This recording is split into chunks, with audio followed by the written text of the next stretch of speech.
அண்மை செய்தியை பார்த்து வருகிறோம்.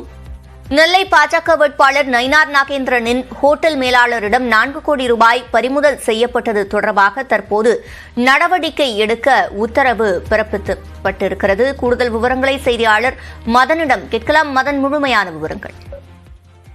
திருநெல்வேலி தொகுதி சுயேட்சை வேட்பாளர் ராகவன் என்பதால் இந்த மனுவை சென்னை உயர்நீதிமன்றத்தில் தாக்கல் செய்திருந்தார். அதாவது சமீபத்தில் பாஜக வேட்பாளர் நயினார் நாகேந்திரன் சார்பில் வாக்காளருக்கு கொடுக்க 4 கோடி ரூபாய் பணம் கொண்டு செல்லப்பட்ட போது தாம்பரம் ரயில் நிலையத்தில் பறிமுதல் செய்யப்பட்டது.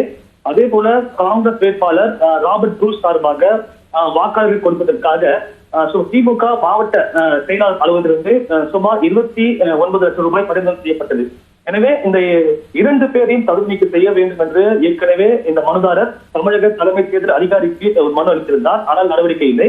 எனவே 2 பேரையும் தகுதி நீக்கம் செய்ய தேர்தல் ஆணையத்திற்கு உத்தரவிட வேண்டும் என்ற கோரிக்கையுடன் தான் இந்த ஒரு வழக்கு தொடரப்பட்டது. அது மட்டும் இல்லாமல் 2 பேருக்கு எதிராக அந்த சட்டவிரோத பண பரிமாற்ற தடை சட்டத்திற்கு நடவடிக்கை எடுக்க வேண்டும் என்றும் ஒரு கோரிக்கை வைக்கப்பட்டது.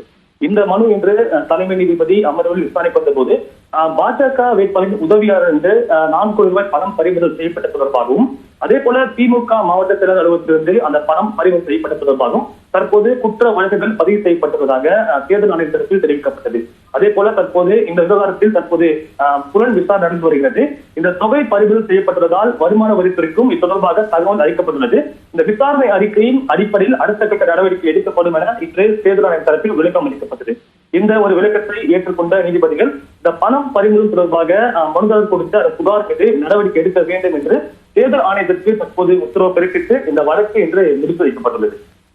விவரங்களை வழங்கியமைக்கு நன்றி மதன்.